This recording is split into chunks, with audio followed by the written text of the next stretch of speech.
Today is Thursday, which means we are looking at all of the different Pokemon deals that you are thirsty for. Let's go into our Thirsty Thursday and see what's out there. There are none. Now that that's out of the way, let's dive into today's video for real because, there are no deals. We have a bunch of different announcements, new stuff, things that are leaking. So if you don't like spoilers and you don't want to see what new cards look like that are coming out very soon, then maybe today's not the video for you, but just be a part of the channel because I post 7 days a week. So like, comment, and subscribe, and check out the giveaway in the description. I'm not going to go any further on that today.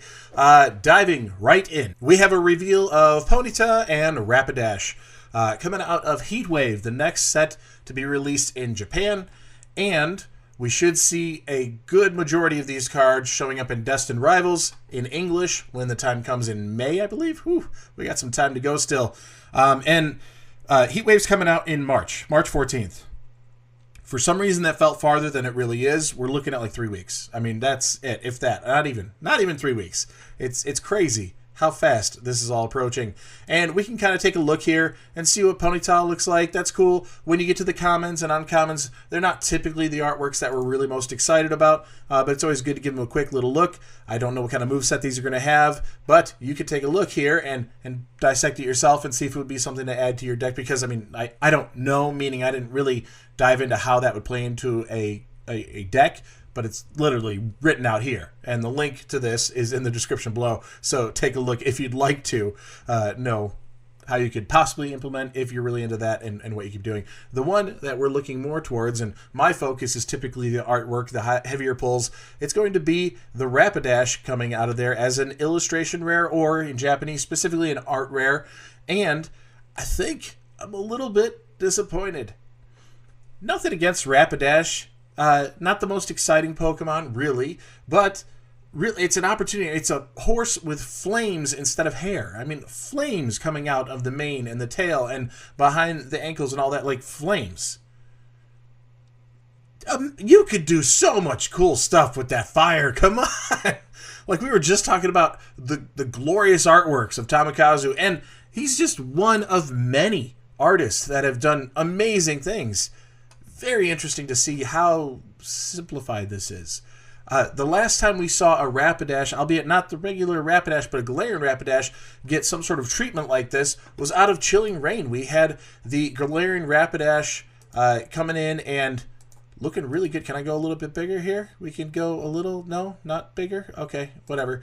That's it. That's all I got. So the Galarian Rapidash out of Chilling Reign as an alternate art, and this one, while similar, that you just get a little glimpse of the Pokemon, and you have this little floral foreground or some sort of, in the other one's case, like a prairie or something. I guess there's flowers going on. There's a similar correlation between them, a little bit of an overlap and look there, but taking that step of making this light glow coming off of the horn and how it reflects through and everything, the Wisping colors, utilizing that palette throughout here to create this more majestic look of a Rapidash. I mean, you're tying in the Pokemon a little bit further. We could have done so much with fire, but we have this very impressionist look of painting going on here. The details are fuzzy at best, and that's not because of the card being out of focus. Everything else is extremely clear. The fact is, this was an artistic style choice. I don't know if that one's going to go crazy for me. I'm more interested in the Ho-Oh coming out of that set. Interesting for sure. Another announcement. We have some rival battle decks that have been announced here. It's going to be Marnie battle deck, and then Steven is the other one, I believe. With the Marnie's Morpeko as a promo, equivalent to an illustration rare as far as artwork and everything. We've actually discussed this card in the past because we did have the leak from the Japanese side that is going to be part of the main set. And the fact is, there's not a whole lot going on in this scenery. You got maybe this like bleacher or bench step here, I don't know. And they're sitting on this little small chain link fence. Cool colors, the neon look. I mean, there's a lot of good contrast, a lot of good direction of the lines kind of leading you in. The highlight of Marnie's face against the darkness of her jacket and darkness of the scene down below, obviously falling in shade because her legs don't have a gradient, but we obviously have an artistic choice here as far as the lighting goes, where it's a little bit a darker, dimmer down here, a little bit brighter across the knee and onto her face and all that. And then a little Happy Morpeko, which is really just like this, you know, crazy version of Pikachu. And you get all sorts of looks out of Morpeko. Some of them have looked downright evil. This one, thank goodness, is on the cuter side. So that's interesting. And we do have these decks coming out. And the problem I have is the decks are not that appealing. Decks in general are not that appealing. And you could get a breakdown of exactly what's in there. The promo is where it's at. That's what's going to be the driver. And that's a really smart choice on Pokemon's side because they know decks aren't super appealing. But if they can entice you with promos that are sought after, people will get these just to get the promo. And to be honest, in the fact of availability and difficulty, I mean, even product with promos on the front these days, it's been very difficult. This might be a way to obtain something without spending too much or breaking the bank. Although this would be a good opportunity to learn the game and actually start competing and go to tournaments or something, even on a local setting, you know, not crazy. You don't have to be, you know, all in on it or anything. You don't have to be like me. When I get into a hobby, I go nuts and just get way too deep in it. But, you know, take a look at those things. They might be for you. I think by alone, the promos have enough to entice you there. The last Morpeko we saw with Marnie was really going to be the V Union. You could get the jumbo card or you can get the 4 cards and it's literally split. So I brought the V Union. But that's the last time we saw a Marnie incorporated with Morpeko. I didn't know if we had anything in a trainer gallery I was looking past. I didn't see anything in there. And then there's other popular Marnie cards that have come out over time. Marnie's Pride out of Brilliant Stars was one of them. Really cool artwork. You got her in the stadium there, ready for battle or whatever it is, just finishing up. So that's a really good one. Then you have this Marnie promo from Sword and Shield era. I believe this was out of that first milk carton look, the Marnie's milk carton thing. And we've had others that have been done. Iona was the most recent one. There's been several that have come out, but I think Marnie is still considered one of the top tier versions of that. And that may be the promo. I think it's the promo. If not, somebody let me know in the comments below. And then straight out of Sword and Shield base, you have a Marnie trainer card. So not as many as you might think out there as far as full arts. This Morpeko the Morpeko, Marnie's Morpeko here is probably the most interesting artwork of the combination of the two. For sure, but even of Marnie in general, this might be one of the best artworks there. So I think there's a little bit to be interested in on this deck specifically for the promo. Lastly, we got to talk about the Prismatic Evolutions Super Premium Collection. Now, this one, I don't want to spend a lot of time on it, but I dove deep. I researched the heck out of this because I had a burning question, like most of you have. What is the difference between an ultra premium collection and a super premium collection? What? It feels very similar. I'm thinking maybe there's got to be something that can set these two apart. So I dove in. I did the research. We'll come back to this specifically. We got to answer this question first. So here we have ultra premium collections. The Celebrations Ultra Premium Collection. It's a $400 collection box. Very simple design. White, the little Pikachu face. Train On written on the side. You had the Charizard Ultra Premium Collection. Printed to the moon. These were popping off at $70, $80 a box, no problem, for a long time. Now it's $250. $151. $151 with Mew, Mewtwo, the gold card. But the other two, really good. 3 promos in there. Really cool to have. Not to mention $151, 16 packs. A lesser known one, that Arceus V-Star Ultra Premium Collection, specifically from GameStop as an exclusive, very different design. Elongated box, really narrow, interesting. You had the playmat, you had a couple metal cards in there, a lot of Sword and Shield packs in there. There's Evolving Skies in there, $183 right now. Woo! I think I was lucky to get that at $75-ish because it was one of those that a lot of people passed on. They did it as a Black Friday sale once upon a time and, picked it up.